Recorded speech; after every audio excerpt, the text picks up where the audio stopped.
Dearly beloved, we're gathered here at Shoveling Park to celebrate the life of Paul Dewey and the many contributions that he's made to Central Oregon these past 30 years. And I'm sorry. No, he's still with us? My apologies.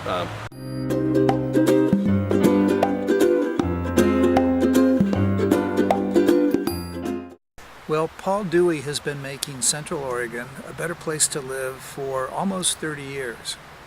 I've seen him protect forests, I've seen him save grasslands, I've seen him protect rivers and lakes and mountains.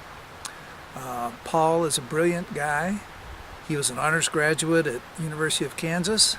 He was the top of his class at the University of Virginia Law School.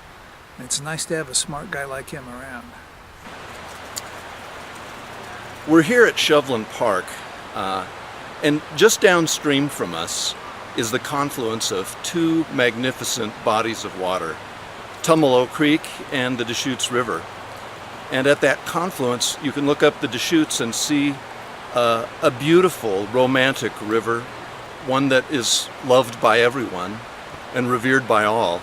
And then if you look up Tumalo Creek, you can see a river with some history, one that has been neglected a bit, one that's been periodically taken for granted and abused. And it's the confluence of those two rivers that we're here to celebrate today, as well as the confluence of two wonderful people and to celebrate their anniversary and marriage. So to Paul and Jill, congratulations on your anniversary today. I'm sorry. Different anniversary? My apologies. We're here, I guess, to celebrate a different anniversary. I met Paul 30 years ago, roughly. We both kind of got the same start on the same issue. He was working on White Shoes Creek and trying to stop a dam from going in, and I was working for the city and the county, trying to put a river plan together to stop hydro development in the Deschutes Basin and White Shoes Creek. We were both successful in that endeavor. We ended up with a great river ordinance for Deschutes County, and Paul stopped the project on the White Shoes. So I think that it's probably no coincidence that both Superman and Paul Dewey came from Kansas, because I don't know if it's just that it's the heart of America or the austerity of the landscape, but it seems to kind of create superheroes. And just like Superman, Paul Dewey doesn't really seek out publicity or attention. He doesn't have to be necessarily in the spotlight. He just quietly goes about doing the right thing and holding public officials accountable for what's good for the community instead of just what benefits a few powerful developers. He's an amazing guy. He and LandWatch have pretty much preserved the whole Metolius Basin, the wildlife, the river, the whole ecosystem. Pretty amazing feat. The Metolius River is one of the prettiest rivers in the world, a very special place. One of the reasons why I live here in Central Oregon is for the natural resources and the rivers to fish and to play in. Well, yeah, I did know a lot of Paul's stories, but one that just happened this summer was we went up to Jefferson County and argued to the Planning Commission in Jefferson County about protecting Jefferson County winter range habitat. And Paul presented his arguments, and apparently the Planning Commission in Jefferson County never votes unanimously. They always disagree. But this time, when the time came for them to vote, they all voted unanimously for Paul's position. And they all looked at each other and laughed, and they said, "Did we just vote unanimously on something?" And they were all so surprised, not only that they voted unanimously, but they voted for Central Oregon LandWatch to protect winter habitat. And that happens pretty much with Paul.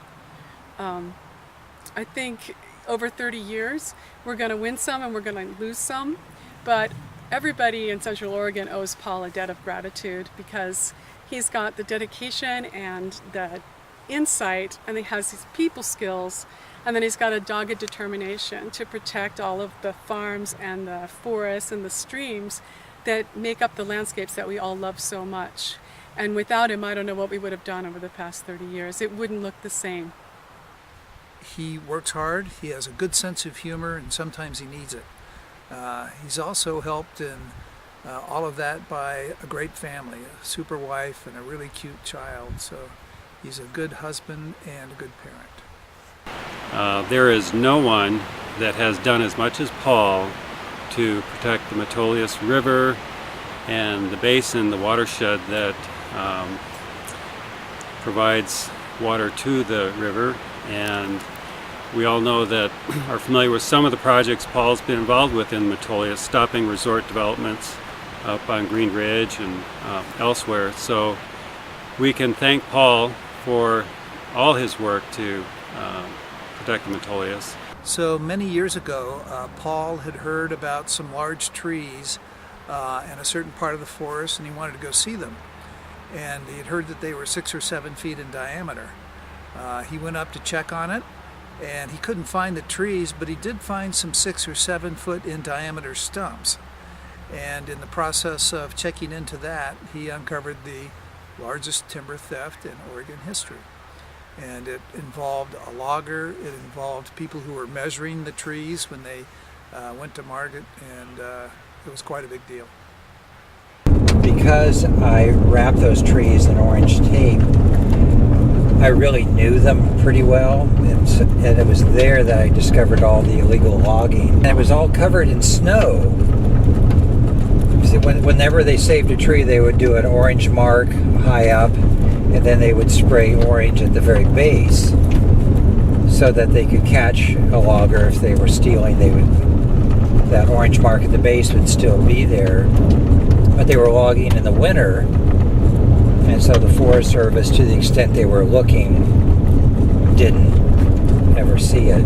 But I knew it was there, and so I dug down through the snow, and sure enough, there was the orange paint.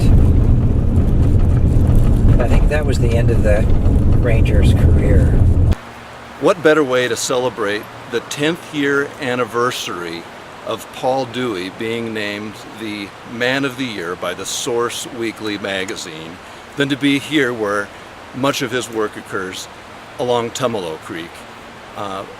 We're just thrilled that Paul has spent the past years, the past 10 years that is, as Central Oregon's Man of the Year and International Man of Mystery. Congratulations, Paul, on this momentous occasion of the 10th anniversary of being named Man of the Year. Wrong anniversary? Oh my goodness, Paul is just so tenacious. We couldn't even get rid of him on our honeymoon. Tim and I driving our car, we went clear to Paris, France. Turn around, Paul Dewey still in the back seat. I worked quite closely with him when we did the Newberry National Volcanic Monument, and he worked intensely closely with a series of geothermal developers in complicated issues and was able to resolve all their concerns and issues, and we now have a national monument. So, we've had a number of occasions where we've been able to collaborate together, and it's been wonderful working with Paul.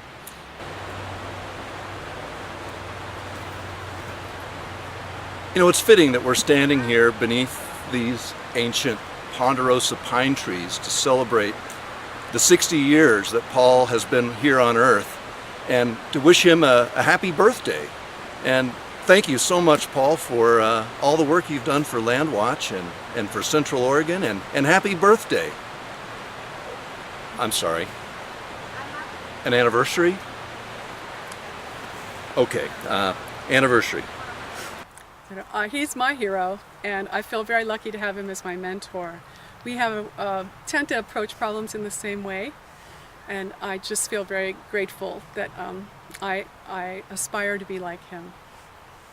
I think he's a great director, and I think we're all really lucky to have him. He could have chose a different profession or gone into the private sector and made a lot of money and been retired right now in a big house in the country. Instead, he's working extremely hard every day and every night trying to protect Central Oregon. And I appreciate that he does that, and I wish we had more Paul Deweys of the world. Ah, yes. On the 30th anniversary of LandWatch, it's fitting to reflect on the work that this great organization, and specifically that Paul Dewey, has had on Central Oregon. Paul has made a true difference in Central Oregon, and his leadership has inspired others to make a difference here in Central Oregon. The danger of that proposed resort up on Green Ridge is that the effects wouldn't have been immediate. It may have taken 15, 20, 25 years, but he said that there would have been an ever-expanding cone of depression, that as the water is consumed, the effect would grow out and out and out.